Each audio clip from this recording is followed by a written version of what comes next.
News కి స్వాగతం. ముందుగా ముఖ్యాంశాలు. ఇక వివరాల్లోకి వెళ్తే, భారత్ కు బ్రిటన్ ప్రధాని నేరుగా మోదీ సొంత రాష్ట్రంలో 22న మోదీతో భేటీ. గృహ నిర్మాణ శాఖపై సీఎం జగన్ సమీక్ష. దోషులకు శిక్ష పడేలా చేస్తాం. రామాయణపేట బాధిత కుటుంబానికి రేవంత్ రెడ్డి ఫోన్లో పరామర్శ. మాజీ జెడ్పీ చైర్మన్ కీర్తిశేషులు పిన్నమనేని కోటేశ్వరరావు కాంస్య విగ్రహ ఆవిష్కరణ. కార్యక్రమంలో పాల్గొన్న భారత ఉపరాష్ట్రపతి ముప్పవరపు వెంకయ్య నాయుడు. అగ్ని ప్రమాదాలపై సువెన్ ఫార్మా కంపెనీలో అవగాహన సదస్సు నిర్వహించిన ఫైర్ స్టేషన్ ఎస్ఐ శ్రీనివాస్. ఫీజుల నియంత్రణ చట్టం తెచ్చి ప్రైవేట్ విద్యాసంస్థల దోపిడీని అరికట్టాలి.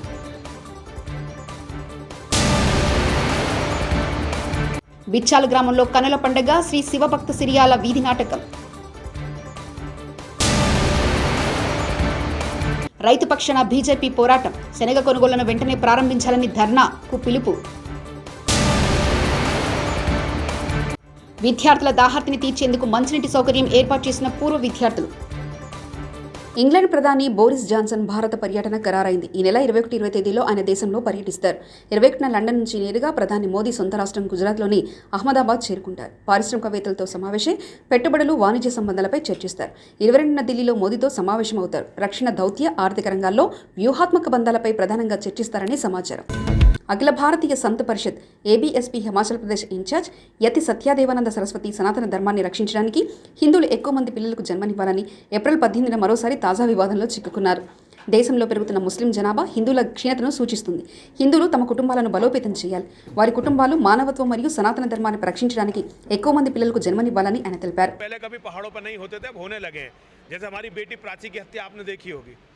तो ये सब इन बातों पर चर्चा करना बहुत जरूरी है.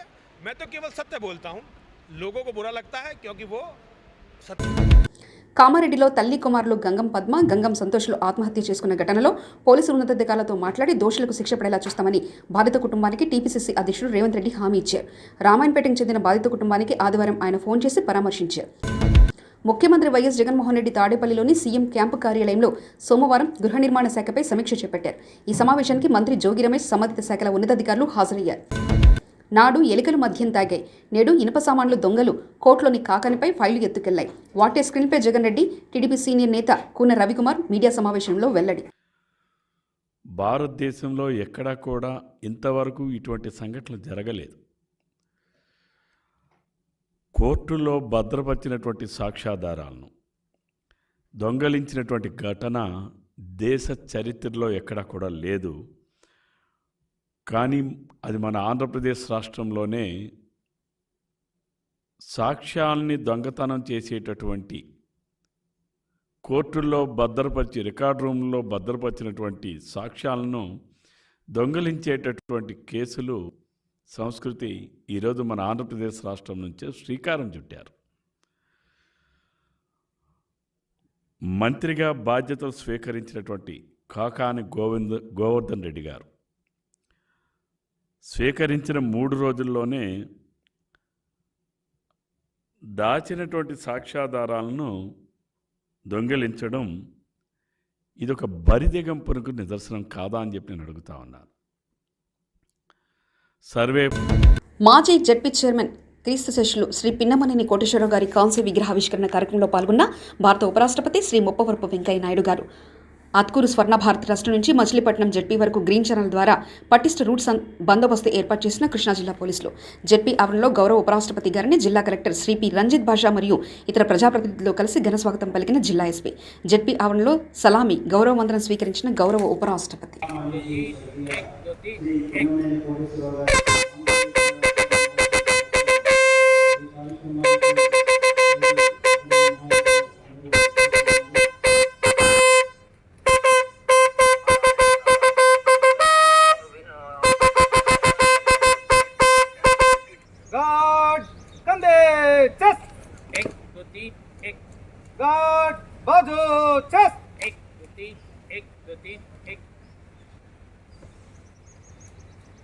श्रीमान गार्ड आपका निर्देश हाजिर है. శ్రీ ముప్పవరపు వెంకయ్య నాయుడు గారు, గౌరవ భారత ఉపరాష్ట్రపతి వర్యులు.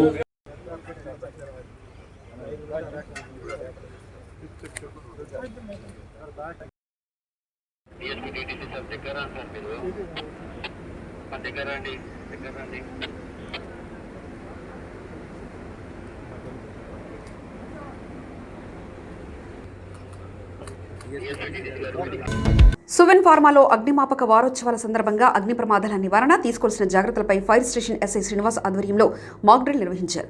వివిధ రకాల అగ్ని ప్రమాదాలు నివారణకు తీసుకోవాల్సిన చర్యలు, ప్రమాదం జరిగినప్పుడు ఎలాంటి జాగ్రత్తలు తీసుకోవాలి, అగ్నిమాపక యంత్రాలు ఎలా ఉపయోగించాలన్న విషయాలపై సూరిపేట ఫైర్ స్టేషన్ ఎస్ఐ శ్రీనివాస్ వివరించారు. ఫ్యాక్టరీలో ప్రమాదం జరిగినప్పుడు వివిధ రకాల పరికరాల వాడకంపై అవగాహన కల్పించారు. గ్యాస్ సిలిండర్ నుండి గ్యాస్ లీక్ అయితే భయపడకుండా దుప్పటిని తడిపి సిలిండర్ చుట్టూ కప్పి ఆర్పివేయాలని ప్రయోగాత్మకంగా చేసి చూపించారు. ఏం కాదు అది.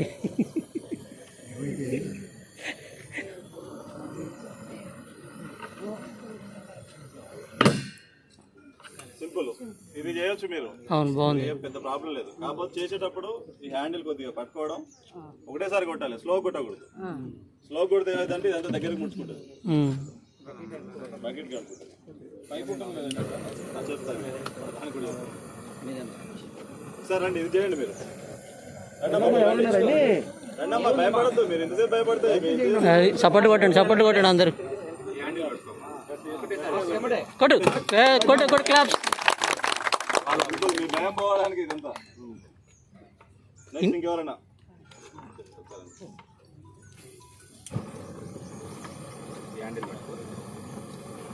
కొట్టు.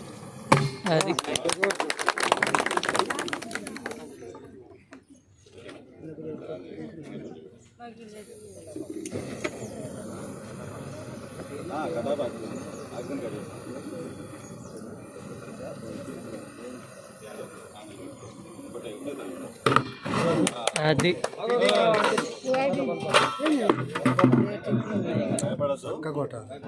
ఇక్కడ ఇంట్లో అయినా ఇక్కడైనా ఎప్పుడైనా ఫైర్ ఫేస్ చేసిరా మీరు? అంటే ఏదైనా ఫైర్ యాక్సిడెంట్ జరగడం, ఇంట్లో మీరు వంట చేస్తుంటే ఫైర్ కావచ్చు, లేకపోతే ఇక్కడ ఏదైనా చిన్న స్పార్క్ వచ్చి ఏదైనా ఫైర్ కావచ్చు, బయట ఏదైనా షాపింగ్ మాల్ పోయినప్పుడు ఏమైనా ఫైర్ అయినప్పుడు ఇట్లా చూడలేదా? ఒకవేళ ఇక్కడే జరిగింది, ఏం చేస్తారు మీరు? ఒకవేళ సడన్గా ఇక్కడ జరిగిందండి, ఇక్కడే కాకపోతే మీరు బయట ఏదైనా షాపింగ్ మాల్ పోయారు, ఇక్కడ ఫైర్ చూసిరు మీరు, అప్పుడు మీరు ఏం చేస్తారు? ఫస్ట్ మీరు ఏం చేస్తారు? మీరు చెప్పాలి. మీరు అసలు మీరు ఎవ్రీ 6 months చేస్తారు, అలారం ఇస్తారు, అంటే అందరికి చెప్తారు, అలర్ట్ చేస్తారు. ఓకే, నెక్స్ట్ మా నెంబర్ ఎవరికైనా ఐడియా ఉందా? Fire service number, toll free number 101. కొంతమంది చెప్పారు, అందరు చెప్తలేరు. 101. పోలీస్ అయితే 100, మనది 101. ఓకేనా? అంబులెన్స్ అందరు తెలుసు 108. ఇది అందరు తెలిసి ఉండాలి ఖచ్చితంగా. ఇంకా స్టేషన్ నెంబర్ కూడా ఖచ్చితంగా తెలిసి ఉండాలి అందరు. 220101. ఇప్పుడు ఇంకోటి మొబైల్ కూడా ఇచ్చారు, ఆ మొబైల్ నెంబర్ ఇస్తాం మళ్ళీ కొత్తవి, అవి కూడా మీకు ఖచ్చితంగా ఉండాలి. ఓకే, మీకున్న అవగాహన ఫైర్ అంటే ఏంది, అంటే ఎట్లా ఏర్పడుతుంది ఫైర్? అంటే కాంబినేషన్ ఆఫ్ 3 ఎలిమెంట్స్. ఓకే, మీకు ఐడియా ఉంది అది. ఓకే, ఒక ఫైర్ కావాలంటే మండే వస్తువు ఉండాలి, దానికి సరిపడా ఆక్సిజన్ ఉండాలి, హీట్ ఉండాలి. ఈ 3 ఉంటేనే ఫైర్ అవుతుంది. ఈ 3 ఏది లేకపోయినా ఫైర్ కాదు, అది అందరికి మీకు ఐడియా ఉంటుంది. ఇప్పుడు మనం చేసే టెక్నిక్స్ కూడా అదే, ఏదో ఒకటి తీసేస్తాం అందులో. అయితే గాలిని తీసేయడమా, లేకపోతే మెటీరియల్ని తీసేయడమా, ఏదో చేస్తుంటాం మనం ఖచ్చితంగా. అంటే ఫైర్ అంటే ఏంది? 3 కాంబినేషన్ ఆఫ్ 3 ఎలిమెంట్స్. మండే వస్తువు, హీటు, ఆక్సిజన్, ఈ 3 ఉంటే ఫైర్ అవుతుంది. ఓకే, ఇప్పుడు ఫైర్ అయింది, ఇప్పుడు చెత్త కాలింది, లేకపోతే ఒకటి ఆయిల్ ఫైర్ అయింది, ఏం చేస్తారు? Classified into 4. మీకు తెలుసు చెప్పకండి, మిగిలిన చెప్తారు. ఓకే, ఎన్ని రకాల ఫైర్లు ఏమన్నా ఐడియా ఉందా? కిतना टाइप है जी फायर? 4 రకాలు. ఓకే, ఇప్పుడు మీకు ఆయిల్ ఫైర్ అయింది, ఏం చేస్తారు అప్పుడు? ఫైర్ అనేది 4 రకాలు. కూడా వాడతాం, లాకెట్ గా. ఓకే, ఫైర్ అనేది 4 రకాలమ్మా. అందరూ అంటే అన్ని ఫైర్లు ఒకే విధంగా ఉండవు. ఇప్పుడు మనం చెత్త కాలితే వాటర్ పోస్తుంటాం, కానీ ఆయిల్ మండేటప్పుడు వాటర్ పోయకూడదు. ఎందుకు పోయకూడదు అంటే వాటర్ పోస్తే వాటర్ కిందికి వెళ్ళిపోతే ఆయిల్ పైన తేలుతుంది. ఆయిల్ అనేది ఇప్పుడు పెట్రోల్, డీజిల్ ఇవి ఉంటాయి కదా, ఇవి తేలికగా ఉండబట్టి పైన తేలుతుంటాయి అవి. మీరు ఎప్పుడైనా పెట్రోల్, డీజిల్ ఏదైనా వాటర్లో పోసి అగ్గిపుల్ల గిరిస్తే మంతుంది, అది మంతనే ఉంటుంది. అట్లా మరి వాటర్ పోసే కొద్దీ అది అడుక్కి వెళ్ళిపోతుంది, ఫ్లో అవుతుంటుంది. ఇంకా అంటే వాటర్తో పాటు దూరంగా వెళ్ళి వ్యాప్తి చెందుతుంది అనమాట. వేరే కాడ మనం పెంచిన వాళ్ళం అవుతాం. 80% వాటర్ వేయకూడదు. ఇప్పుడు 4 రకాల ఫైర్లు: A class, B class, C class, D class. A class అంటే ప్రైవేట్ కార్పొరేట్ శక్తుల దోపిడీకి కళ్లం వేసి స్వచ్ఛంద సంస్థలు, పేరెంట్స్ అసోసియేషన్ల సంస్థల సభ్యులు అన్నారు. ఈరోజు హైదరాబాద్లో గల విద్యాశాఖ సంచాలకుల కార్యాలయం ముందు ధర్నా నిర్వహించి అనంతరం అదనపు డైరెక్టర్కు వినతి పత్రం ఇచ్చిన అనంతరం మాట్లాడుతూ మరొక విద్యా సంవత్సరం ప్రారంభం కానున్న సందర్భంలో ఓవైపు ప్రభుత్వం ఏమాత్రం బాధ్యత లేకుండా వ్యవహరిస్తుంటే మరొక వైపు ప్రైవేట్ విద్యా సంస్థలు జలగలవలే విద్యార్థుల తల్లిదండ్రుల రక్తం పీల్చేస్తున్నాయని తెలిపారు. దేశంలో పలు రాష్ట్రాల్లో అమల్లో ఉన్న ఫీజు నియంత్రణ చట్టం వల్లే తెలంగాణ ప్రభుత్వం కూడా వెంటనే చట్టం చేయాల్సిన బాధ్యత ఉందని తెలిపారు.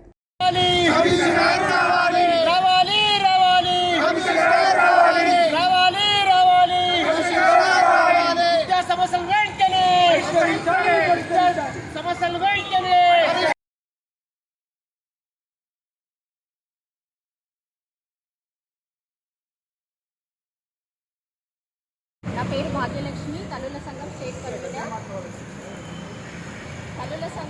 కన్వీనర్. భాగ్యలక్ష్మి ఈరోజు director of school education office ముందు ధర్నా చేయడం, అలాగే మేడంకి మెమోరాండం ఇవ్వడం. అంశాలు ఏంటిదంటే ప్రైవేట్ స్కూల్లో, కార్పొరేట్ స్కూల్, కాలేజ్ల, ప్రైవేట్ స్కూళ్ళ ఫీజుల నియంత్రణ చట్టం తీసుకురావాలి. గత అసెంబ్లీ సమావేశంలో ఏర్పాటు చేస్తాము, కమిటీలు చేస్తున్నాం అన్నారు, కానీ ఎక్కడ కూడా కమిటీలు ఇచ్చిన అవుట్పుట్ లేదు, చట్టాలను ఏర్పాటు చేసింది కూడా లేదు. కాకపోతే ఈ 2 నెలలు కూడా ఇప్పుడు ఆల్రెడీ ఏప్రిల్లో 10% తిరుపతి కమిటీ చెప్పిన 10% పెంచి ఇంకా అదనంగా 20-30% వసూలు చేస్తున్నారు కార్పొరేట్ స్కూళ్ళు అండ్ కాలేజీలు.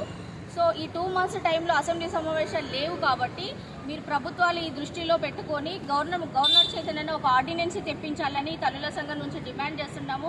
2 years కరోనా పాండమిక్ ఇయర్ నుంచి పిల్లలు, తల్లులు చాలా నష్టపోయి ఉన్నారు. ఇంకా అధిక శాతం ఫీజులు ఎలా పే చేస్తున్నారు? అధిక భారం అప్పుల పాలవుతున్న తల్లిదండ్రులు, పిల్లలు బడులకు, కాలేజీలకు దూరం అవుతున్న విద్యార్థులను వీళ్ళ భవిష్యత్తు దృష్టిలో పెట్టుకొని ఈరోజు ప్రభుత్వం ఒక ముద్దడిగేసి గవర్నర్ చేత ఆర్డినెన్స్ తేవాలి. ఇతర రాష్ట్రాల్లో ఎలాగైతే ఉన్నాయో ప్రైవేట్ ఫీజుల నియంత్రణ చట్టం కంపల్సరీగా తీసుకురావాలి. ఇది తల్లుల సంఘం నుంచి డిమాండ్ ఉంది. ఎందుకంటే ఇది ప్రోగ్రామ్ మొన్న 18th రోజు అని చెప్పాము. ఈరోజు చాలా చిన్న మొత్తంలో మేము ధర్నా చేస్తున్నాము, కానీ ముందు పెద్ద ఎత్తున ప్రోగ్రామ్స్ అవుతున్నాయి కాబట్టి ప్రభుత్వం దృష్టి చేసి ఆర్డినెన్స్ తేవాలి.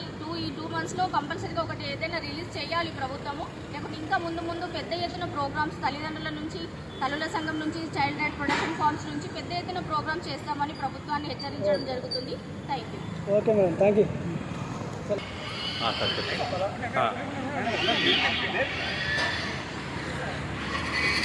తెలంగాణ రాష్ట్రం ఏర్పడి 8 ఏళ్ళు గడుస్తున్నా కానీ ఇంతవరకు ప్రైవేట్ స్కూల్ ఈ రాష్ట్ర ప్రభుత్వానికి సిగ్గు చేయడం చెప్పి మేము హెచ్చరిస్తూ ఉన్నాం. ఇవాళ మేము parents association, mothers association, CRPF ఇట్లాంటి సంఘాలను కూడా కలిసి ఇక్కడ డైరెక్టర్ ఆఫీస్ ముందు ధర్నా చేశాం. ఈ ధర్నా సందర్భంగా ప్రభుత్వాన్ని మేము డిమాండ్ చేస్తున్నాం. మీరు బడ్జెట్ సెషన్స్లో చట్టం తెస్తామని చెప్పి మీరు చేరేతను మోసం చేశారు. ఇప్పటికైనా కానీ మీరు చట్టం చర్చల కోసం ముందుకు రావాలని చెప్పి మీరు వేసినటువంటి క్యాబినెట్ కమిటీ నల్లబల్లి కబుర్లకు సరిపించారు తప్ప నిజాయితీగా పనిచేయటం లేదు. రేపు జూన్ 12 నుంచి మళ్ళీ స్కూల్స్ రీఓపెన్ అవుతాయి కాబట్టి వచ్చే విద్యా సంవత్సరం నుంచి చట్టం తెస్తామని మీరు చెప్పారు. కాబట్టి ఇప్పట్లో బడ్జెట్ సెషన్స్ లేకపోతే, అసెంబ్లీ సెషన్స్ లేకపోతే కనీసం గవర్నర్ గారి చేత ఒక ఆర్డినెన్స్ ఇప్పించైనా కానీ ప్రైవేట్ స్కూల్ దోపిడీని అరికట్టేటటువంటి దానికోసం ఒక ప్రత్యేకమైన చట్టం తేవాలని చెప్పి దేశంలో ఇవాళ తమిళనాడు, మహారాష్ట్ర, గుజరాత్, ఢిల్లీ, రాజస్థాన్, చివరికి మనకు పొరుగు రాష్ట్రం ఆంధ్రప్రదేశ్ కూడా ఇట్లాంటి ఫీజు నియంత్రణ చట్టాలు ఉన్నాయి. తెలంగాణ రాష్ట్ర ప్రభుత్వానికి ఏం తక్కువ అని చెప్పి ఇట్లాంటి చట్టం చేయలేకపోతూ ఉంది. రాష్ట్ర ప్రభుత్వానికి చిత్తశుద్ధి ఉంటే ఈ పాటిగా చట్టం తెచ్చేది. దీనికి చిత్తశుద్ధి రావాలంటే మాత్రమే రాష్ట్ర వ్యాప్తంగా పెద్ద ఎత్తున ఉద్యమానికి పూనుకోవాల్సి వస్తుందని చెప్పి కేసీఆర్ గారి ప్రభుత్వాన్ని మేము హెచ్చరిస్తాం. చొప్పరమెట్లలో ఉచిత వైద్య శిబిరం. బెత్లెహం చారిటబుల్ ట్రస్ట్ క్యాంపస్ నందు చొప్పరమెట్ల గ్రామ పరిసర ప్రాంత వాసులకు ట్రస్ట్ అధ్యక్షులు డాక్టర్ ప్రవీణ్ ఉచిత వైద్య శిబిరాన్ని నిర్వహించారు. గ్రామాల్లో వివిధ ఆరోగ్య మరియు సామాజిక సమస్యలపై చర్చించారు. 100 మందికి పైగా ఉచిత వైద్య సలహాలు, షుగర్, బీపీ పరీక్షలు, మందులు పంపిణీ చేశారు. నర్సింగ్ విద్యార్థులు కరోనా, ఒమిక్రాన్ స్ట్రెయిన్ మరియు అనేక వేరియంట్ల గురించి అవగాహన కల్పించి వేసవి కాలంలో ఎండా, వడదెబ్బ తగలకుండా తీసుకోవాల్సిన తగిన జాగ్రత్తలు తెలియజేశారు.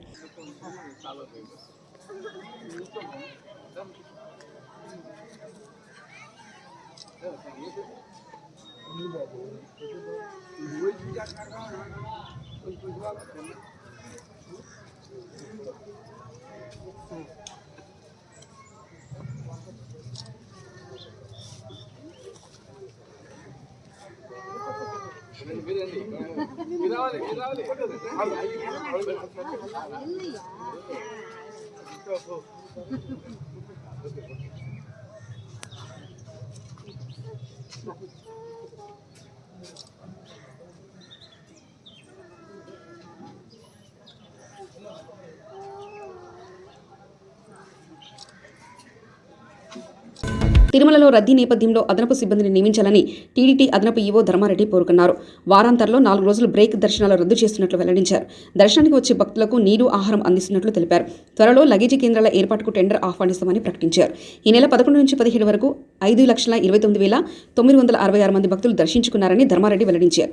వారం రోజుల్లో 24,37,744 లడ్డూలు విక్రయించామని తెలిపారు. 1996 ధర్మపురి సినిమాతో నిర్మాతగా మారుతున్న కొరియోగ్రాఫర్ శేఖర్ మాస్టర్ తెలుగు ఇండస్ట్రీలో కొరియోగ్రాఫర్గా తనకంటూ ప్రత్యేక గుర్తింపు సంపాదించుకుని టాలీవుడ్ టు బాలీవుడ్ సత్తా చూపిన డ్యాన్స్ మాస్టర్ శేఖర్ మాస్టర్ ఇప్పటివరకు ఈయన డ్యాన్స్ చూశాం. ఇప్పుడు ఈయనలోని అభిరుచి గల నిర్మాత బయటకు వచ్చారు. గగన్ విహారీ, అపర్ణాదేవి జంటగా జగత్ దర్శకత్వంలో తెరకెక్కుతున్న చిత్రం 1996 ధర్మపురి. 1996 పత్రంలో జగిత్యాల జిల్లా ధర్మపురిలో జరిగిన కొన్ని యథార్థ సంఘటనల ఆధారంగా ఈ సినిమాను తెరకెక్కిస్తున్నారు. జగత్ అక్కడ ఉండే దొరగడిలో పనిచేసే ఓ జీతగాడు, బిడిలు చుట్టే అమ్మాయి మధ్య నడిచే ప్రేమ కథ ఈ 1996 ధర్మపురి. అక్కడున్న ఒరిజినల్ లొకేషన్స్లో చాలా రియలిస్టిక్గా ఈ సినిమా తెరకెక్కిస్తున్నారు. చిత్ర unit Bhaskar group of India బ్యానర్లో శేఖర్ మాస్టర్ సమర్పణలో భాస్కర్ యాదవ్ దాసరి ఈ సినిమాను నిర్మిస్తున్నారు. ఓషో వెంకట్ సంగీతం అందిస్తున్న 1996 ధర్మపురి చిత్రానికి మార్తాండ్ కే వెంకటేష్ ఎడిటర్. ఈ సినిమాకు సంబంధించిన మరిన్ని వివరాలు త్వరలోనే తెలియజేస్తున్నారు చిత్ర యూనిట్. బస్సనే వేరు అనే కానీ తర్వాత పంచ్ పటాకి కమాలు మామ ఇలాంటి డైలాగ్స్ మనం వెళ్ళలేదు. ప్రేమించండి, నువ్వు నాకు నచ్చిన దొంగ వాడుకోమంటది ప్రేమించినప్పుడు కూడా. సో ఇలాంటి డైలాగ్స్ మన సైడ్ అసలు అలవాటు లేదు. మనకు చాలా కొత్తగా చాలా ఫ్రెష్గా ఫీల్ అవుతారు మెయిన్ ఏపీ పీపుల్ అంతా కూడా. సో ఆ రీజన్తో అంటే అంత టెక్నికల్ వాల్యూస్ అన్నీ స్ట్రాంగ్గా ఉండటం వల్ల పెద్దవాళ్ళు తీసుకున్నారు మా సినిమాని రిలీజ్ చేస్తున్నారు. 22nd థియేటర్స్కి వస్తున్నాం. కంటెంట్ వైజ్ చాలా చాలా బాగా హ్యాపీ ఉంటుంది. అండ్ ఒక్కసారి సినిమా చూసారంటే మీరు 2 days మర్చిపోరు మా సినిమాని. మీరు ధర్మపురి మనం వెళ్ళి లక్ష్మీనరసింహస్వామి అక్కడ మొక్కాల్సిన అవసరం లేదు. మా సినిమాకి వస్తే నరసింహస్వామి కనిపిస్తారు మీకు, ఆయన బ్లెస్సింగ్స్ ఇస్తారు. ధర్మపురికి వెళ్ళినట్టే ఉంటుంది మీకు సినిమాకి వస్తే. నేను పెద్ద కూడా విగ్రహాన్ని చూసి నేను అనుకున్నా ఇంత యాజంతంగా జరిగిందంటే మేబీ లక్ష్మీనరసింహస్వామి బ్లెస్సింగ్స్ వల్ల జరిగింది. సో దయచేసి ప్రజలందరికీ మేము ఒక్కటే విజ్ఞప్తి చేసుకుంటున్నాం, దయచేసి 22nd థియేటర్స్కి వచ్చి మా 1996 ధర్మపురి మూవీని సపోర్ట్ చేయండి. Thank you so much. So Aparna మాట్లాడతారు.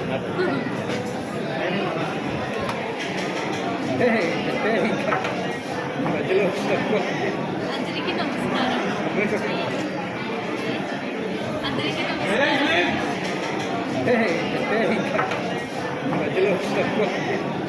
నమస్కారం.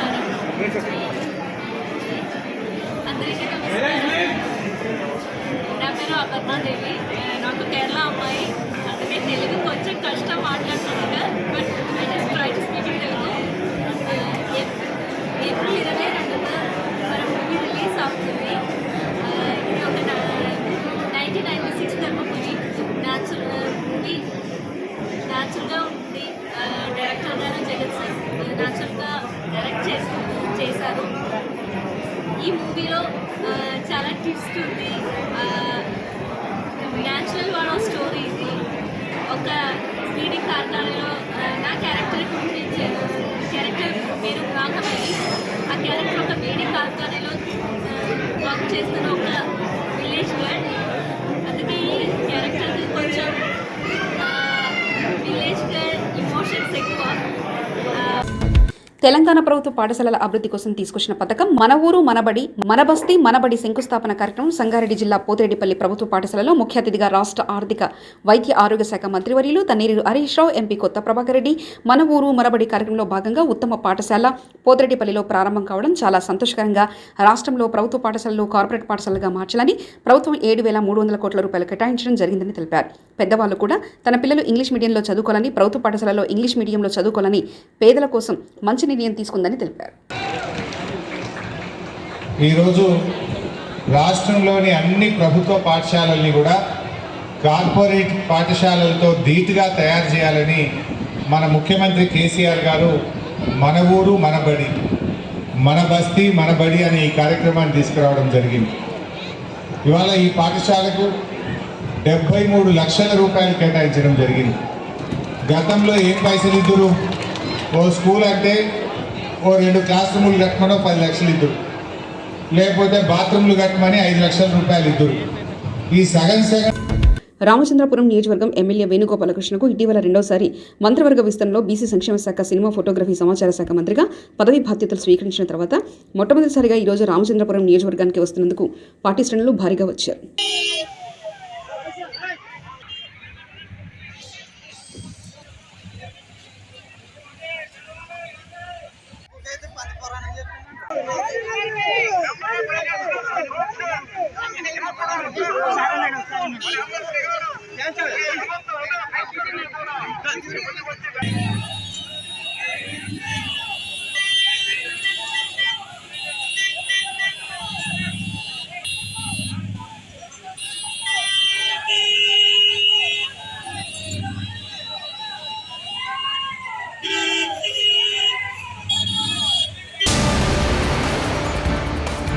భారత్కు బ్రిటన్ ప్రధాని నేరుగా మోదీ సొంత రాష్ట్రంలో 22న మోదీతో భేటీ.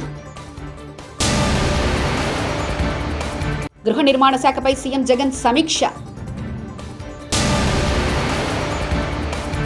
దోషులకు శిక్ష పడేలా చేస్తాం. రామాయణపేట బాధిత కుటుంబానికి రేవంత్ రెడ్డి ఫోన్లో పరామర్శ. మాజీ జెడ్పీ చైర్మన్ కీర్తిశేషులు పిన్నమనేని కోటేశ్వరరావు కాంస్య విగ్రహ ఆవిష్కరణ. కార్యక్రమంలో పాల్గొన్న భారత ఉపరాష్ట్రపతి ముప్పవరపు వెంకయ్య నాయుడు. అగ్ని ప్రమాదాలపై సువెన్ ఫార్మా కంపెనీలో అవగాహన సదస్సు నిర్వహించిన ఫైర్ స్టేషన్ ఎస్ఐ శ్రీనివాస్. ఫీజుల నియంత్రణ చట్టం తెచ్చి ప్రైవేట్ విద్యాసంస్థల దోపిడీని అరికట్టాలి.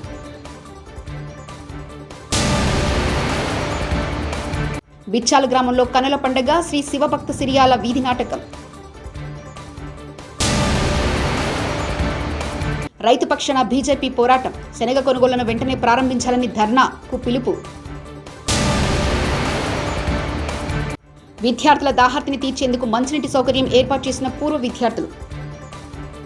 ఇవి ఈనాటి బులెటిన్ విశేషాలు. తిరిగి మరో బులెటిన్లో మళ్ళీ కలుసుకుందాం. అంతవరకు సెలవు.